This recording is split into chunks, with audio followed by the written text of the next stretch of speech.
60쪽 문제풀이 해보겠습니다. 네, 1번은 봉건사의 구조인데, 보니까 이제 기사들한테 땅을 나눠주고 충성을 받고 있으니까 1번은 제후가 되겠죠? 제후. 자, 2번은 제일 밑에 층, 바로 농사를 담당하는 농노가 되겠다. 자, 그 다음에 이제 중세 유럽인데, 왼쪽은 서유럽이고, 오른쪽은 비잔티움 제국이니까 동유럽이네. 그래서 서유럽의 가장 큰 특징은 고딕 양식이 되겠죠. 고딕 양식은 뾰족한 첨탑과 스테인드 글라스가 포인트였다. 비잔티움 양식은 모자이크가 포인트죠. 모자이크 양식 포인트였다. 둥근 도매 천장과 모자이크 양식, 이게 특징이었고, 자, 중세 서유럽의 형성 보시면 카롤루스 대제 때 프랑코 왕국이 전성기였고, 자, 이번에 주군과 봉신 간의 쌍무적 계약 관계라고 불렀었죠. 서유럽은 봉건제가 쌍무적 계약 관계였다. 그 다음에 교황권이 강화된 사건은 카노사의 구려, 스콜라 철학 같은 것은 서유럽에서 발달한 대표적인 크리스트교 문화였고, 고딕 양식까지 기억해주면 되겠습니다. 1번 볼게요.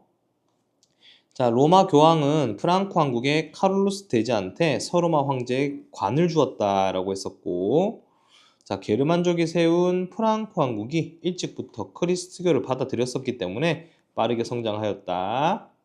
자, 세 번째, 로마 영토 곳곳에 국가를 건설하면서 이 서로마 제국을 멸망시킨 민족은 바로 게르만족이 되겠죠. 자, 2번. 중세 서유럽의 봉건제는 주군과 봉신의 주종관계 또는 쌍무적 계약관계, 같은 말입니다. 그래서 맞는 말. 자, 2번에 장원에서 농민의 대부분을 차지하는 농노는 재산 소유 및 결혼이 불가능하였다. 가능했죠? 불가능한 게 아니고 가능합니다. 재산 소유도 가능해요. 그래서 이쪽에 이제 아까 전에 문제 중에 쌍무적 계약 관계도 되지만 주종 관계도 됩니다. 같은 말이라고 생각하시면 돼요. 알았죠? 자, 3번에 중세 서유럽에서는 기사들의 영웅담이나 사랑을 소재로 한 기사도 문학이 발달했었고, 신성 로마 제국은 나중에 독일이 되니까 이 친구는 서유럽이라고 보면 돼요.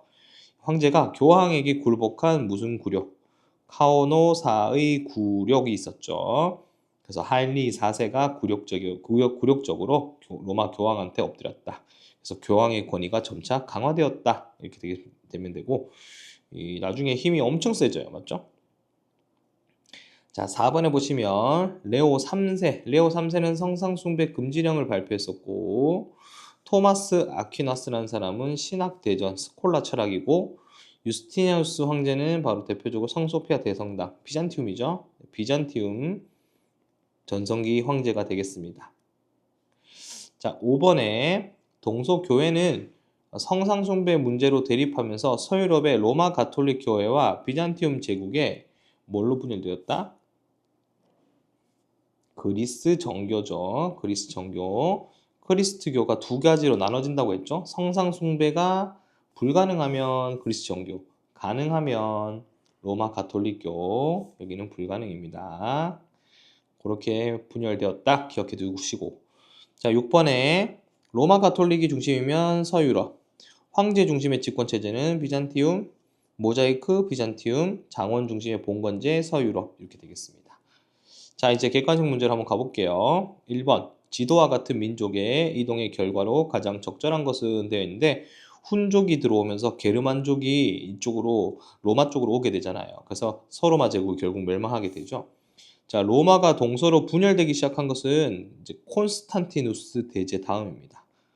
콘스탄티누스 대제. 그다음에 포에니 전쟁도 로마 시대죠. 프랑코 왕국이 분열되는 것은 카롤루스 대제가 죽고 나서 되겠고, 헬레니즘은 시대가 아예 틀렸죠. 알렉산드로스죠. 한참 전이에요. 맞죠? 알렉산드로스. 그래서 2번이 정답입니다. 자, 밑줄친 이 왕국에 대한 설명 옳은 거 쓰는 데 있는데, 이 왕국은 게르만족 중에 가장 강성하였다. 여기 보면 카롤로스 대제가 보이니까 프랑크 왕국이라는 걸 알 수가 있습니다. 프랑크 왕국. 그래서 프랑크 왕국에 대한 설명으로 맞는 것을 고르시면, 크리스트교를 탄압한 것은 로마 때였고, 자, 요것도 로마 때 콘스탄티누스가 옮긴 거고, 유스티니아누스가 전성기인 것은 비잔티움 제국이고, 자, 이 유럽의 이베리아 반도까지 영토를 확장하였다는 우마이야 왕조죠. 우마이야 왕조, 이슬람 왕조예요. 정답은 5번이 되겠죠. 이슬람 세력을 격퇴하였다. 카를로스 마르텔 이렇게 기억하시면 되겠습니다. 자, 3번 문제는 서로마 제국의 영토를 회복했고 서로마 제국 황제의 관을 받았다라고 했으니까 이거 3번 카를로스 대제. 4번 다음과 같은 제도가 형성된 배경이네. 다음 같은 제도는 봉건제죠. 왜 봉건제가 등장했는지를 한번 보도록 합시다.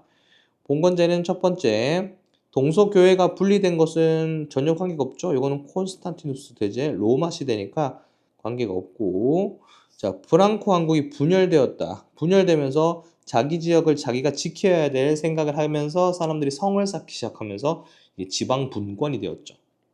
그래서 지방 분권이란 말을 꼭 기억해 주세요. 봉건제에서. 자, 소수 귀족이 라티푼디움을 경영하였다는 것은 포에니 전쟁 이후니까 전혀 문제가 틀렸고, 자, 서유럽이 이민족의 침입으로 혼란에 빠졌다. 자, 이민족의 침입은 대표적으로 바이킹이나 노르만족 이런 민족이 있습니다. 이 노르만족이나 바이킹이 유럽으로 쳐들어오니까 이 중세 유럽이 자기 지역을 자기가 지켜야겠다는 생각을 하면서 봉건제가 등장하였다는 것을 배경으로 배웠습니다. 자, 5번. 중세 서유럽의 죽음과 봉신의 관계에 대한 설명으로 옳지 않은 것은 돼 있는데, 자, 왕실과의 혈연 관계가 아니고요. 쌍무적 계약 관계죠. 서로 의무가 있어서 계약을 하여 서로 계약을 지켜야 된다고 했던 쌍무적 계약 관계이기 때문에 1번이 틀렸고, 1번은 중국의 주나라죠. 주나라. 자, 나머지는 다 맞고, 요거 기억합시다. 지방 분권적이다. 봉건제는 지방 분권적이다. 이걸 꼭 기억해 주세요. 다음은 6번. 서유럽의 장원을 보여준다. 이에 대한 학생들의 대화 내용으로 적절하지 않은 것은 이라고 되어 있네요. 자, 1번. 농노는 영주의 땅을 경작하였어. 맞고. 자, 자급자족의 농촌. 맞고. 사람들은 교회가 정한 달력에 맞추어 일하였어. 서유럽 친구들은 교회가 일상이었다고 했고, 4번에 영주는 재판을 진행할 때 주군의 간섭을 받지 않죠. 간섭 안 받아요. 영주는 땅을 받으면 끝입니다. 그 땅의 주인은 영주 거예요. 그래서 주군이 간섭을 할 수 없고, 자, 농노는 여러 가지 시설물을 이용하면 영주한테 사용료를 냈었죠. 그래서 틀린 것은 4번이 되겠네요. 7번 개혁입니다. 자, 여기 보면 10세기 초 클리니 수도원 일부 수도원을 중심으로 그 교회를 개혁하려고 했다. 이거 수도원 개혁 운동이거든요. 자, 이거는 그리스도교가 부패했기 때문에 그렇죠. 부패했기 때문에 자기 스스로 좀 정화시켜 보기 위해서 자정 능력을 좀 만들어 보기 위해서 했던 개혁이 되겠죠. 그래서 배경으로 옳지 않은 것을 고르시면 되겠습니다. 자, 1번 교회가 점차 세속화되었다. 이 세속화되는 게 뭐냐면 정치와 연결되는 거예요. 하나의 권력을 가지는 걸 보고 세속화라고 불러요. 그래서 교회가 세속화되고 권력을 가지니까 교회에 원래 해야 할 일을 안 하고 뭐 나쁜 일을 하기 시작했다는 거죠. 자, 이번에 하일리 4세를 파문하였다. 이거는 뭐의 배경입니까, 여러분들? 이거는 카노사의 굴욕의 배경이니까 전혀 틀렸죠. 2번이 틀렸고, 3번 왕과 제후가 성직자 임명권 차지한 것도 세속화죠. 성직 매매 등의 부패가 일어났다. 맞죠? 교회가 왕이나 봉건 제후로부터 토지를 받아서 장원을 경영하였다. 이거 자체가 바로 뭐야? 권력이지. 그러니까 이런 게 잘못됐다는 겁니다. 그래서 자기들 스스로 개혁을 해보고자 했다는 게 바로 수도원 개혁 운동이었다. 자, 8번 기억에 들어갈 사건. 성직자 임명권 둘러싼 갈등 바로 뭐였다? 카노사의 굴욕이었다. 자, 헤지라는 이 이슬람교를 창시한 무하마드라는 사람이 메카에서 메디나로 이주를 갔던 사건이었죠. 다이카게시는 일본, 그 다음에 게르만족의 이동은 앞에 무슨 결과를 가져왔냐? 게르만족 이동에서 소로마 제국이 멸망했죠. 자, 동서교회 분열된 것은 성상숭배 금지령입니다. 성상숭배 금지령. 그래서 종교가 두 가지로 나눠진다는 거 너무 중요해요. 동은 그리스 정교, 서유럽은 로마 가톨릭. 너무 중요하니까 꼭 기억해 주셔야 됩니다. 아셨죠? 자, 그 다음 9번으로 가볼까요? 9번. 중세 서유럽 사회를 배경으로 한 시나리오를 쓸 때 가장 적절하지 않은 것은? 그럼 서유럽이 아닌 거 그러면 되겠네. 스테인드 글라스 고딕 양식이니까 맞고, 기사도 문학 맞고, 피사 대성당 이거는 로마네스크 양식인데 이것도 맞고요. 신학 공부하고 있는 학생 맞고, 스콜라 철학자 맞고. 스콜라 철학자 대표적으로 누구죠?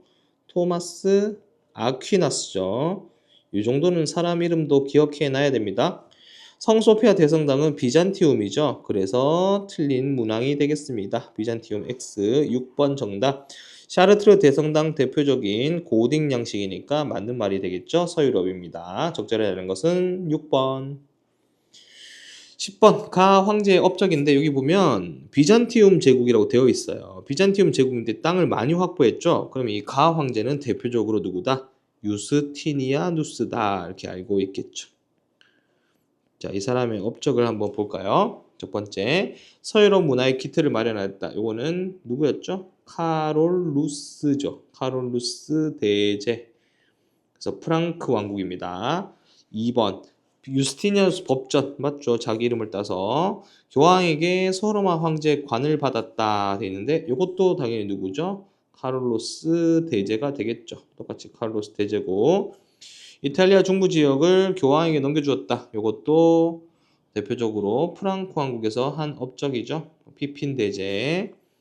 성직자 임명권을 두고 교황 그리고리우스 7세와 대립하였다. 신성 로마 제국의 하일리 4세라는 황제입니다.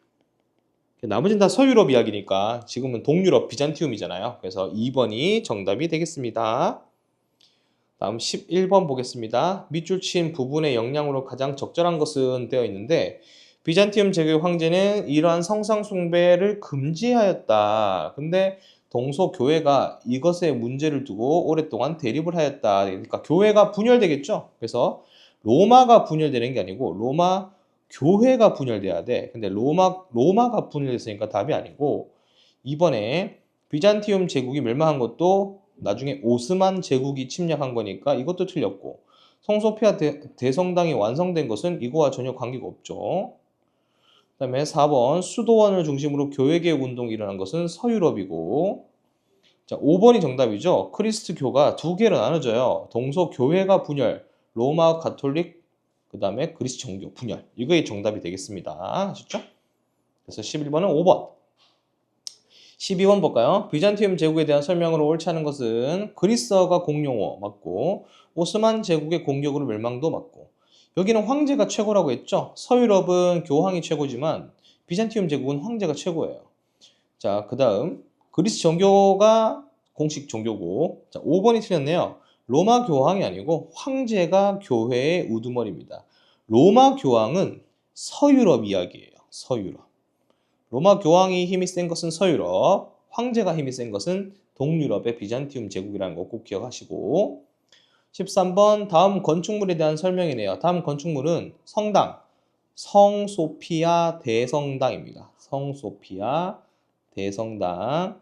요 건축 양식이 비잔티움 양식이고 둥근 천장, 돔 형태의 천장이 있었고 또 뭐가 있었죠? 모자이크 양식이 있었다는 걸 우리가 알 수가 있죠. 그래서 1번 기억, 벽 위에 내부에 거대한 돔 맞죠? 그 다음에 내부는 모자이크 벽화 맞죠? 자, 디귿의 로마네스크 양식은 서유럽, 스테인드 글라스는 서유럽의 고딕 양식. 그래서 1번이 정답입니다. 자, 그 다음은 마지막 14번. 기억에 들어갈 국가는 무엇인가? 슬라브족이 노르만족과 함께 세운 나라가 바로 키예프 공국입니다. 이 키예프 공국은 지금의 러시아의 기원이고 동유럽이었기 때문에 그리스 정교를 믿었고요. 이 사람들이 이제 슬라브족과 노르만족이 합쳐져서 만든 나라가 러시아다. 그래서 러시아가 되기 전에 키예프 공국이었다. 키릴 문자를 썼었죠. 자, 그래서 옳지 않은 거. 키릴 문자 쓴 거 맞고 성소피아 성당 맞습니다. 자, 여기 성소피아 대성당이 아니잖아. 대성당. 성소피아 대성당은 비잔티움이지만 이 키예프 공국에도 성소피아 성당이라는 성당이 있어요. 아셨죠? 자, 그 다음에 3번에 그리스 정교 수용, 4번에 러시아 기원 맞죠? 그러니까 정답은 5번. 서로마 제국을 계승한 건 바로 누굽니까? 프랑크 왕국이죠. 프랑크 왕국. 프랑크 왕국의 계승자 카롤루스 대제였죠. 자, 그래서 5번이 이제 틀렸습니다. 자, 이렇게 해서 60쪽에서 63쪽까지 풀이를 해봤고, 여기서 객관식 절반 7문제를 선생님이 확인 테스트로 쳐볼 예정입니다. 그래서 꼭 맞추시기 바래요. 번호가 다릅니다. 번호가 다르다는 것을 꼭 기억하시고 다시 한번 확인해서 좋은 결과를 가져오시기 바랍니다. 수고했습니다. 안녕!